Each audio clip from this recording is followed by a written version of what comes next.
उद्देश्य। इस पाठ के अंत में आप निम्नलिखित सीखने में सक्षम हो जाएंगे। कैश फ्लो स्टेटमेंट के उद्देश्य समझने में, कैश फ्लो स्टेटमेंट के मुख्य उद्देश्यों का वर्णन करने में, वित्तीय ऑपरेटिंग और निवेश गतिविधियों के बीच अंतर जानने में, कैश फ्लो स्टेटमेंट तैयार करने के तरीके समझने में, कैश फ्लो स्टेटमेंट तैयार करने की विधियां जानने में, ये जानने में कि किस प्रकार प्रत्यक्ष और अप्रत्यक्ष विधि का उपयोग करके कैश फ्लो स्टेटमेंट बनाया जाता है। कैश फ्लो स्टेटमेंट का परिचय। वित्तीय विवरण व्यापार की वित्तीय स्थिति दर्शाता है और आय विवरण एक समयावधि के दौरान संगठन की ऑपरेटिंग गतिविधियां दिखाता है। लेकिन कैश फ्लो स्टेटमेंट की सहायता से हमें कैश या कैश समतुल्य का इनफ्लो या आउटफ्लो पता चल जाता है।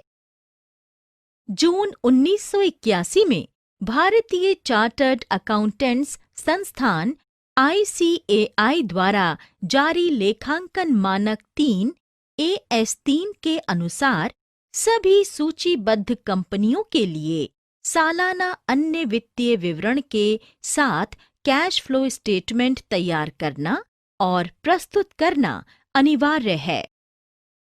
Cash flow statement cash flow को ऑपरेटिंग, निवेश और वित्तीय गतिविधियों में विभाजित करता है। ये आवश्यक है कि संगठन को अन्य वित्तीय विवरणों के साथ सालाना कैश फ्लो स्टेटमेंट तैयार करना चाहिए। कैश फ्लो स्टेटमेंट के उद्देश्य। कैश फ्लो स्टेटमेंट कैश और कैश समतुल्य की आवक और जावक दिखाता है। कैश फ्लो स्टेटमेंट का उद्देश्य ऑपरेटिव गतिविधियों, निवेश गतिविधियों और वित्तीय गतिविधियों जैसी विभिन्न श्रेणियों के अंतर्गत संगठन में कैश इनफ्लो और कैश आउटफ्लो के बारे में उपयोगी जानकारी प्रदान करता है। ये जानकारी कैश और कैश समतुल्य उत्पन्न करने की उद्यम की क्षमता और किस प्रकार संगठन इन कैश फ्लो का उपयोग करता है, इसे जानने में उपयोगकर्ताओं की सहायता करता है। उपयोगकर्ताओं द्वारा कई आर्थिक निर्णय कैश उत्पन्न करने की उद्यम की क्षमता और कैश समतुल्य उत्पन्न करने में समय, निश्चितता का मूल्यांकन करने के बाद लिए जाते हैं। कैश फ्लो स्टेटमेंट के लाभ। कैश फ्लो स्टेटमेंट निम्नलिखित लाभ प्रदान करता है। अन्य विवरणों के साथ कैश फ्लो स्टेटमेंट उपयोगकर्ता को कंपनी की शुद्ध परिसंपत्तियों, उसकी वित्तीय संरचना और क्षमता में होने वाले बदलावों का मापन करने में सहायता करता है। कैश फ्लो स्टेटमेंट संगठन की कैश और कैश समतुल्य उत्पन्न करने की क्षमता के बारे में बताता है। ये उपयोगकर्ताओं की विभिन्न संगठनों के वर्तमान कैश फ्लो की तुलना करने में भी सहायता करता है। कैश फ्लो स्टेटमेंट विभिन्न संगठनों द्वारा परिचालन प्रदर्शन की रिपोर्टिंग की क्षमता में भी सुधार लाता है, क्योंकि ये एक ही लेनदेन के लिए विभिन्न लेखांकन प्रक्रियाओं का उपयोग करने का प्रभाव दूर करता है। ये बदली स्थितियों के अनुसार अपना कैश इनफ्लो और कैश आउटफ्लो संतुलित करने में भी सहायता करता है। ये कैश फ्लो के लिए किए गए पिछले आकलनों की सटीकता की भी जांच करता है। कैश समतुल्य और कैश फ्लो। कैश समतुल्य। जैसा कि हम जानते हैं कि कैश फ्लो स्टेटमेंट संगठनों की विभिन्न गतिविधियों से कैश या कैश समतुल्यों के इनफ्लो और आउटफ्लो को दिखाता है। कैश का अर्थ हाथ में कैश और बैंकों के पास मांग जमा है, और कैश समतुल्य का अर्थ अल्पकालिक अत्यधिक तरल निवेश है, जिसे आसानी से कैश में परिवर्तित किया जा सकता है और जिसके मूल्य में परिवर्तन का जोखिम होता है। किसी निवेश को केवल तभी कैश समतुल्य कहा जाता है जब उसकी अधिग्रहण की तारीख से छोटी परिपक्वता, जैसे 3 महीने या उससे कम होती है। Cash flow. कैश फ्लो का अर्थ कुछ गैर कैश मदों की वजह से कैश का अंदर और बाहर संचलन है। जब हम गैर कैश मद से कैश प्राप्त करते हैं, तो इसे कैश इनफ्लो के रूप में जाना जाता है, और जब हम ऐसी मद के लिए कैश में भुगतान करते हैं, तो इसे कैश आउटफ्लो के रूप में जाना जाता है। उदाहरण के लिए, कैश का भुगतान करके वस्तुओं की खरीद कैश आउटफ्लो है, जबकि मशीनरी की बिक्री से प्राप्त राशि कैश इनफ्लो है। कैश फ्लो स्टेटमेंट के लिए गतिविधियों का वर्गीकरण। 1. AS 3 के अनुसार कैश फ्लो स्टेटमेंट में गतिविधियों को 3 श्रेणियों ऑपरेटिंग, निवेश और वित्तीय गतिविधियों में विभाजित किया जा सकता है, ताकि उपयोगकर्ता संगठन की वित्तीय स्थिति पर इन गतिविधियों का प्रभाव जान सके। ऑपरेटिंग गतिविधियों से कैश।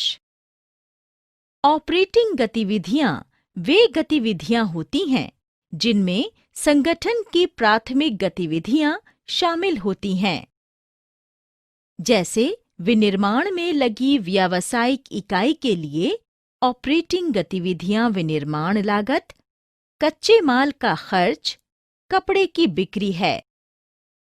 इन्हें व्यवसाय की मुख्य गतिविधियां माना जाता है। कैश ऑपरेशंस ये जानने के लिए संकेतक हैं कि संगठन ने लाभांश का भुगतान करने, ऋण चुकाने और नए निवेश करने के लिए पर्याप्त कैश फ्लो पैदा किया है। ऑपरेटिंग खर्चों से कैश फ्लो आमतौर पर मुख्य गतिविधियों से प्राप्त होता है। ऑपरेटिंग गतिविधियों से कैश फ्लो के उदाहरण निम्नानुसार हैं। ऑपरेटिंग खर्चों से कैश इनफ्लो। वस्तुओं की बिक्री और सेवाएं देने से कैश, रॉयल्टी, कमीशन और अन्य आगमों से प्राप्त कैश। ऑपरेटिंग खर्चों से कैश आउटफ्लो। आपूर्तिकर्ताओं से क्रय की गई वस्तुओं और सेवाओं के लिए कैश भुगतान, कर्मचारियों को कैश भुगतान, बीमा प्रीमियम और दावों के लिए कैश भुगतान, कर के लिए कैश भुगतान। संगठन की शुद्ध स्थिति ऑपरेटिंग कैश फ्लो के रूप में दर्शाई जाती है। निवेश गतिविधि से कैश।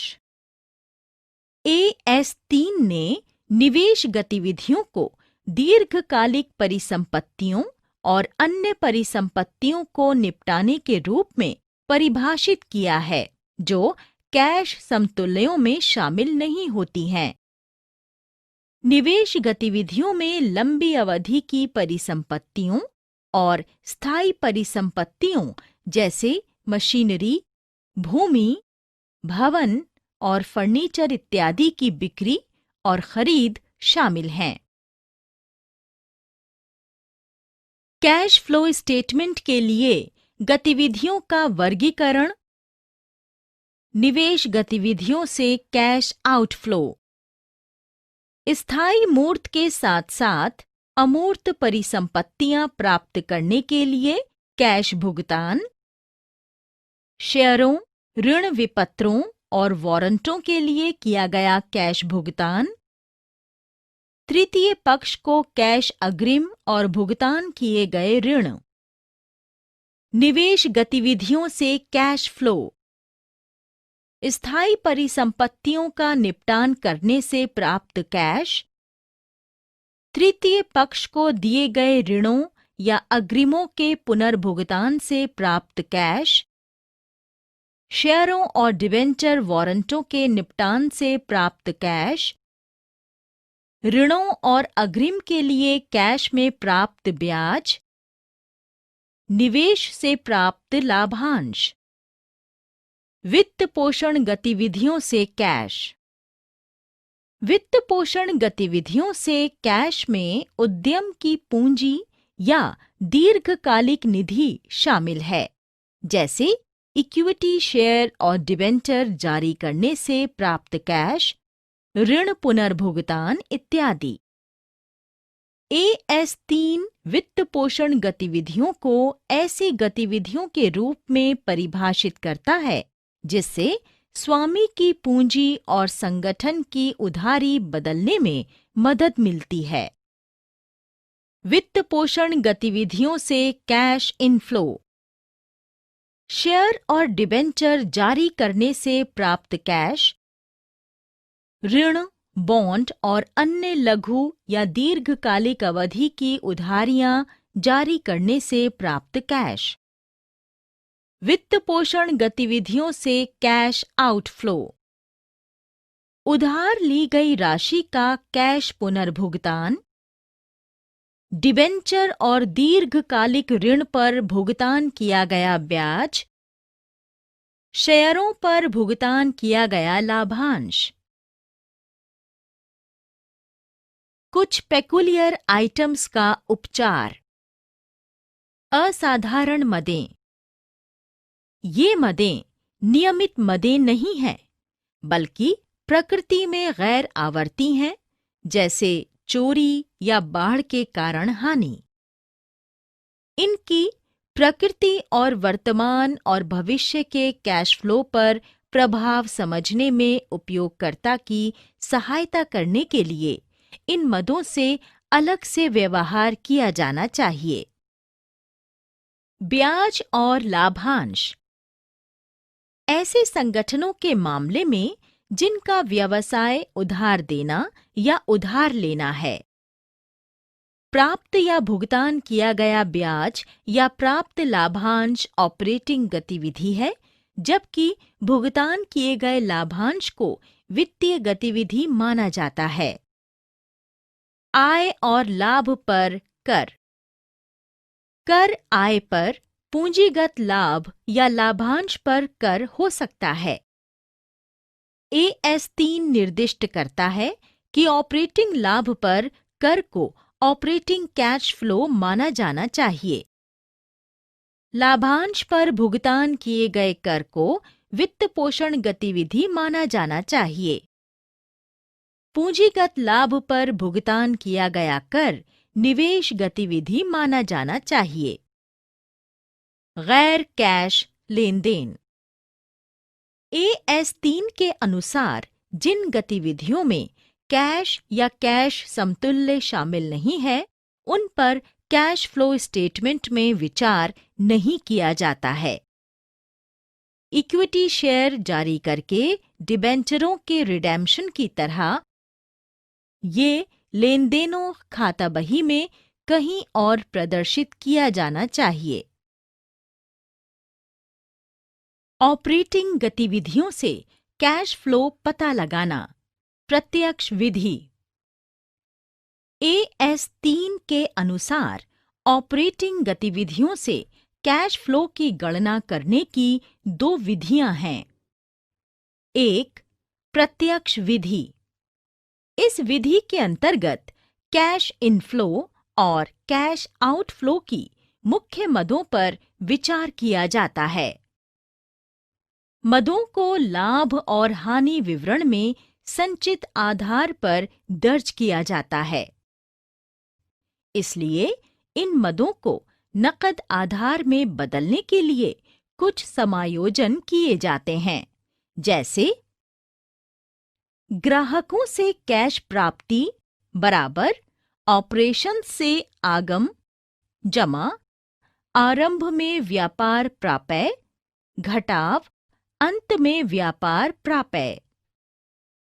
आपूर्तिकर्ताओं को कैश भुगतान बराबर क्रय जमा आरंभ में व्यापार देय घटाव अंत में व्यापार देय।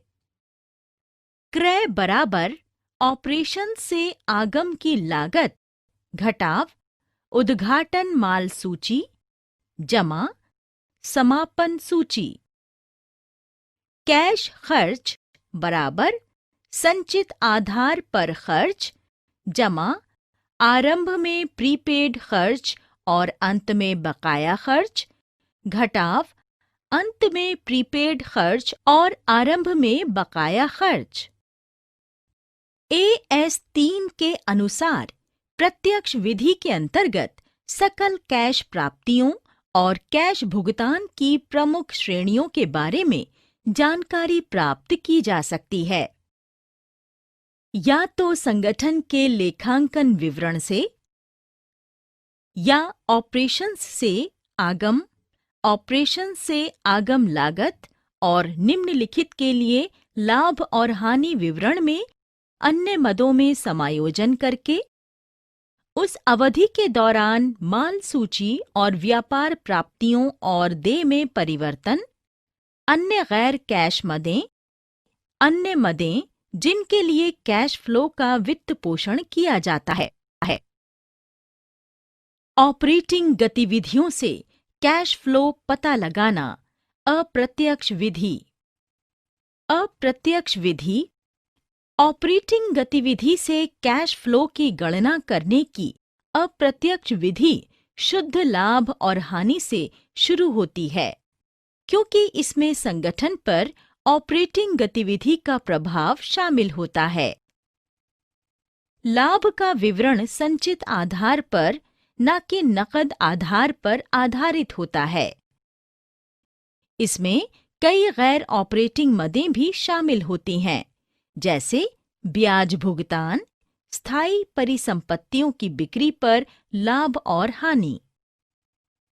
AS 3 के अनुसार अप्रत्यक्ष विधि में ऑपरेटिंग गतिविधियों से शुद्ध कैश फ्लो की गणना शुद्ध लाभ या हानि को समायोजित करके गणना की जानी चाहिए। मूल्यह्रास गुडविल रिटेन ऑफ जिसे वापस जोड़ा जाना चाहिए। सभी निवेश और वित्त पोषण आय की शुद्ध मुनाफे से कटौती की जानी चाहिए, जबकि इन सभी खर्चों को वापस जोड़ा जाना चाहिए। वर्तमान परिसंपत्तियों में वृद्धि और वर्तमान देनदारियों में कमी की कटौती की जानी चाहिए, जबकि वर्तमान परिसंपत्तियों में वृद्धि और वर्तमान देनदारियों में कमी को वापस जोड़ा जाना चाहिए। ये वो जानकारी प्रदान करता है जो भविष्य में कैश फ्लो की गणना करने के लिए महत्वपूर्ण होती है। ऑपरेटिंग गतिविधियों से कैश फ्लो की गणना करते समय करों से पहले शुद्ध लाभ और असाधारण मदों पर न कि लाभ और हानि विवरण के अनुसार गणना किए गए शुद्ध लाभ पर विचार किया जाना चाहिए। कभी-कभी शुद्ध लाभ की राशि निर्दिष्ट नहीं होती है और लाभ और हानि का विवरण भी नहीं दिया जाता है। ऐसे मामले में 2 साल के लिए तुलनात्मक बैलेंस शीट में दिए गए लाभ और हानि के विवरण की तुलना करके शुद्ध लाभ की राशि की गणना की जा सकती है। अंतर को उस साल के लिए शुद्ध लाभ माना जाता है और फिर साल के दौरान दिए गए कर की कटौती करने के बाद कर से पहले शुद्ध लाभ की गणना की जा सकती है। वित्तीय और निवेश गतिविधियों से कैश फ्लो पता लगाना। जब हम कैश फ्लो स्टेटमेंट तैयार करते हैं तो सकल कैश प्राप्तियों, सकल कैश भुगतान और शुद्ध कैश फ्लो की सभी मुख्य मदों को निवेश गतिविधि से कैश फ्लो और वित्त पोषण गतिविधि से कैश फ्लो शीर्षक के अंतर्गत अलग-अलग दिखाया जाना चाहिए। कैश फ्लो स्टेटमेंट की तैयारी। जैसा कि हमने पहले भी कहा है कि कैश फ्लो स्टेटमेंट एक लेखांकन वर्ष में किसी संगठन के कैश या कैश समतुल्यों में परिवर्तन के बारे में जानकारी देता है। कैश या कैश समतुल्यों में इन परिवर्तनों में योगदान देने वाली गतिविधियों को ऑपरेटिंग, निवेश और वित्त पोषण गतिविधियों के रूप में वर्गीकृत किया जाता है। कैश फ्लो स्टेटमेंट की तैयारी। जिस विधि का हम सभी तीनों गतिविधियों से शुद्ध कैश फ्लो की गणना करने के लिए उपयोग करते हैं, उस पर पहले ही चर्चा की जा चुकी है।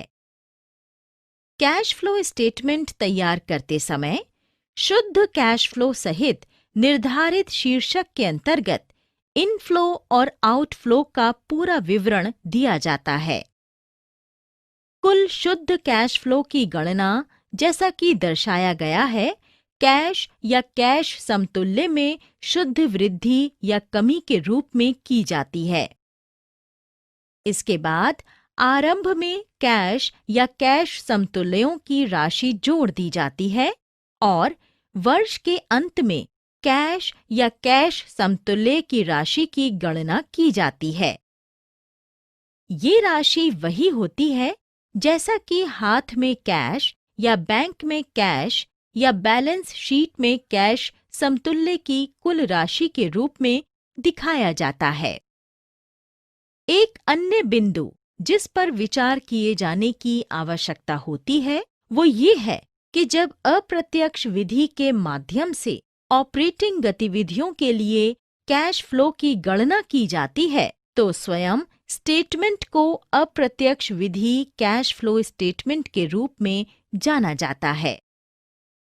यदि कैश फ्लो स्टेटमेंट तैयार करते समय ऑपरेटिंग गतिविधियों से कैश फ्लो प्रत्यक्ष विधि से निकाला जाता है तो इसे प्रत्यक्ष विधि कैश फ्लो स्टेटमेंट कहा जाता है।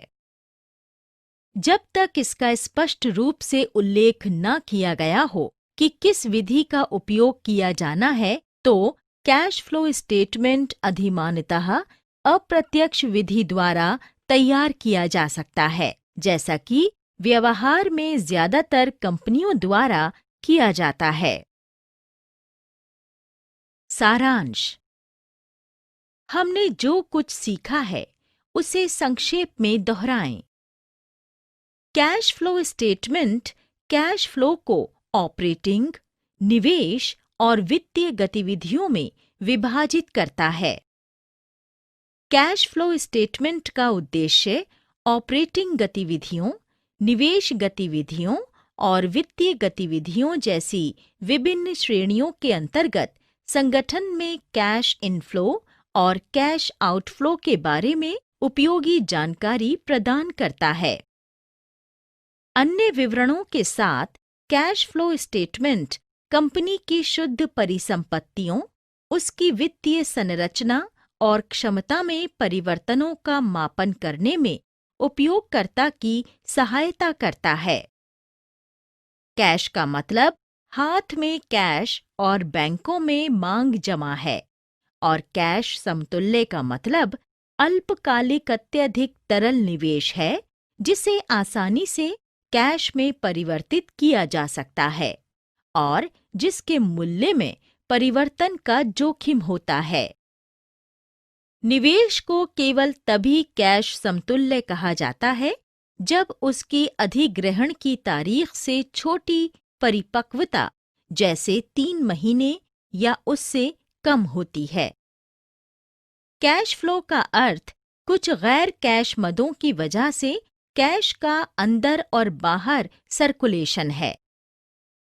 जब हम गैर कैश मद से कैश प्राप्त करते हैं तो इसे कैश इनफ्लो के रूप में जाना जाता है। जब हम ऐसी मदों के लिए कैश के रूप में भुगतान करते हैं तो इसे कैश आउटफ्लो के रूप में जाना जाता है। AS 3 के अनुसार कैश फ्लो स्टेटमेंट में गतिविधियों को 3 श्रेणियों ऑपरेटिंग, निवेश और वित्तीय गतिविधियों में विभाजित किया जा सकता है। ऑपरेटिंग गतिविधियां वे गतिविधियां होती हैं जिनमें संगठन की प्राथमिक गतिविधियां शामिल होती हैं। AS 3 ने निवेश गतिविधियों को दीर्घकालिक परिसंपत्तियों और अन्य संपत्तियों को निपटाने के रूप में परिभाषित किया है, जो कैश समतुल्य में शामिल नहीं होती हैं। वित्त पोषण गतिविधियों से कैश में उद्यम की पूंजी या दीर्घकालिक फंड शामिल होता है, जैसे इक्विटी शेयर और डिबेंचर जारी करने, ऋण पुनर्भुगतान इत्यादि से प्राप्त कैश। असाधारण मदें नियमित मदें नहीं होती हैं, लेकिन वे प्रकृति में अनावर्ती होती हैं, जैसे चोरी या बाढ़ के कारण हानि। कैश फ्लो स्टेटमेंट तैयार करने की 2 विधियां प्रत्यक्ष और अप्रत्यक्ष विधि हैं।